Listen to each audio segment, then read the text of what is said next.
You ever work your whole life for something, finally get it, and then watch someone with a clipboard and a power trip try to take it all away like they own you? Yeah, that's how my nightmare started. 3 weeks after I moved into my dream home, big porch, tall oaks, quiet neighborhood tucked off the highway, 3 black SUVs rolled into my driveway like it was a damn crime scene. 6 guys in tactical vests stepped out, and right behind them, smiling like she'd just won some suburban war, stood the woman I'd been butting heads with for weeks. Nancy Dillard, the self-appointed president of a so-called HOA that, as far as I could tell, didn't even legally exist. The tallest guy barked, "You're in violation of neighborhood regulations. We have a warrant for your removal." And Nancy, God, she just crossed her arms, that smug little smirk spreading across her face like she was queen of the cul-de-sac. What she didn't know, what none of them knew, was that I wasn't just some stubborn homeowner. I was the chief of police, and I'd been letting this little game play out long enough. But to really get why this went down the way it did, you gotta rewind a bit. I'd spent 20 years bouncing from one precinct to another, living out of suitcases, chasing cases, never really calling anywhere home. When I finally decided to settle, I wanted peace. No more noise, no politics, and definitely no HOA breathing down my neck about the color of my damn mailbox. I checked everything twice before buying the place: county records, deed history, neighborhood association filings. Nothing. No HOA. Just me and a stretch of green lawn under a quiet sky. Or so I thought. First morning there, I step outside to grab my coffee mug from the car. Across the street I see her, Nancy. Mid-50s, stiff blonde bob gray blazer, clutching a clipboard like it was a sword. No wave. No welcome to the neighborhood. Just watching. You know that kind of stare that feels like she's measuring your worth, your lawn, your existence? That. I shrugged it off. New neighborhood, weird neighbor. Happens. Next morning there's a bright red paper taped to my door. Violation notice, non-compliant mailbox. Below that, violation, unapproved landscaping. And the cherry on top, failure to register with HOA. I actually laughed out loud. I hadn't even unpacked my coffee maker yet, and apparently I was already a criminal. I crumpled it and tossed it in the trash. An hour later, knock on the door. There she was, perfume so strong it could choke a raccoon, fake smile plastered on her face. "Good afternoon," she said sweetly. "I assume you got the notice." "Yeah," I said, wiping sweat off my forehead. I threw it away. That smile twitched. "That wasn't a suggestion, Mr. Ryland." I raised an eyebrow. "Funny. I don't recall joining any HOA." Her voice sharpened. "Your street was annexed into ours last year. Not without my signature, it wasn't." "You'll comply," she hissed, "or we'll escalate." I smirked. "To who?" "The clipboard police." She turned on her heel and stormed off, heels clicking like gunfire. I should have let it roll off me, but something about that look in her eyes, it wasn't over. Over the next few days, the notices kept coming. My fence, my garbage bins, even my damn recycling schedule. Then a fine $500 for non-compliance. I ignored it. A day later, my mailbox was smashed, my car keyed. Then the power cut out twice in one night. I checked the footage from my security cams, and guess who showed up? Nancy. Flashlight in hand, taking photos of my porch, my car, my windows, 2 in the morning, like she was building a case for the Supreme Court. That's when I realized this wasn't just pettiness, it was a campaign, a full-on operation. So I did what I do best: I investigated. I went down to the county clerk's office, pulled every record I could find. And what do you know? Her HOA didn't exist. No registration, no tax ID, no approval from the city. But she'd been sending out fines, collecting dues, and threatening foreclosures anyway. When I asked around the neighborhood, people looked terrified. One guy whispered that he'd been paying her fees just to avoid trouble. Another said she'd harassed him so badly he sold his house and moved out. Nancy had turned the neighborhood into her personal kingdom. I decided it was time for a little visit. The next afternoon I marched right up to her front door and banged hard enough to rattle the windows. She opened it slowly, that same smug smile curling her lips. "I was wondering when you'd show up," she said. I held up the documents I'd printed from the clerk's office. "This fake HOA ends today." She glanced at the papers unimpressed. "You can try, but you're outnumbered."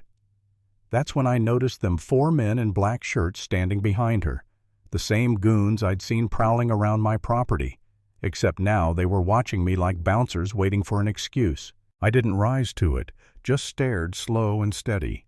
"You've got guts, I'll give you that." Then I walked away. That night I upgraded everything: new cameras, motion lights, backup generator. And sure enough, 2:14 a.m., 2 of her so-called officers showed up in my driveway whispering and pointing flashlights at my windows.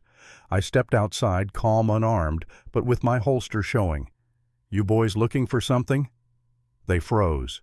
One muttered, "Routine compliance check." At 2 in the morning I asked. They looked at each other. "Standard procedure."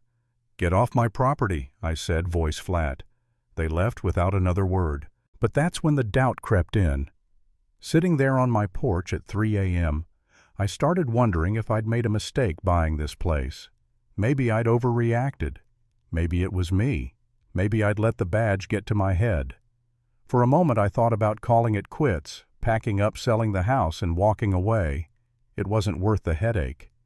But then I looked at my front door, at the scratches where someone had tried to pry it open. I remembered the fear in my neighbor's eyes, how they'd paid this woman just to be left alone. And I knew this wasn't about me anymore. This was about stopping her. A few days later, just as the sun dipped behind the trees, I heard engines. I looked out the window, 3 black SUVs rolling slow up the street, headlights cutting through the dusk. 6 men in tactical gear stepped out, moving like a SWAT unit from a bad TV show. And there she was, Nancy Dillard, standing tall behind them, clipboard in hand, chin high like she was leading an army. One of the men approached, mirror shades, square jaw, voice rehearsed. "You're in violation of neighborhood code," he said. "We have a warrant for your removal." I tilted my head.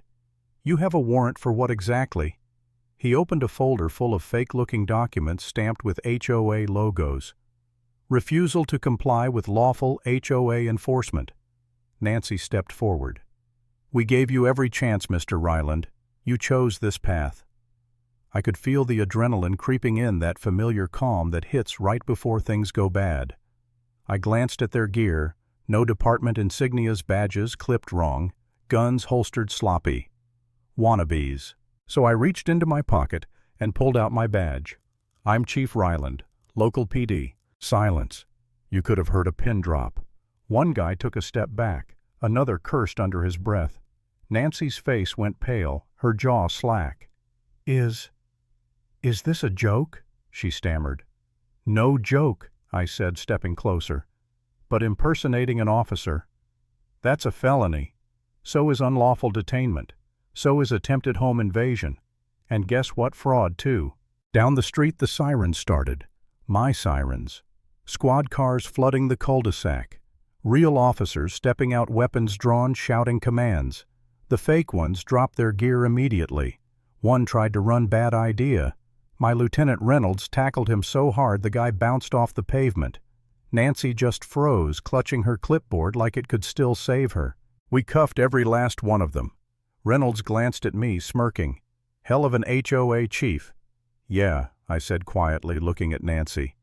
"Anything you want to say for yourself?" She shook her head, trembling. "This is a mistake. I didn't do anything wrong." I held up her fake warrant. "So this just printed itself?" She looked away. "I was just trying to keep order," she whispered. We searched her house that night. What we found made my stomach turn: bank ledgers, property deeds, fake documents from other neighborhoods, even shell company paperwork where she'd been buying foreclosed homes dirt cheap after scaring the owners off. She'd been running this scam for years, hopping from one county to another, collecting dues, vanishing, and starting over. But the real twist: in one folder, tucked behind a stack of fake HOA forms, was a signature real, not forged. A city official. That's how she got homeowners' data. That's why her letters looked legit. She wasn't the top of the chain, just another pawn. Within a week we had warrants. raided 4 more properties, seized $2.7 million in assets, arrested multiple board members, fake officers, and that corrupt city employee, a full-blown real estate fraud ring using fake HOAs as cover. Nancy flipped fast, testified for a lighter sentence, claimed she was just following orders, just keeping order. But when you terrorize an entire neighborhood, forge documents, impersonate police, and try to arrest the actual chief of police, yeah, forgiveness isn't really on the table. By the end of the month, it was all over.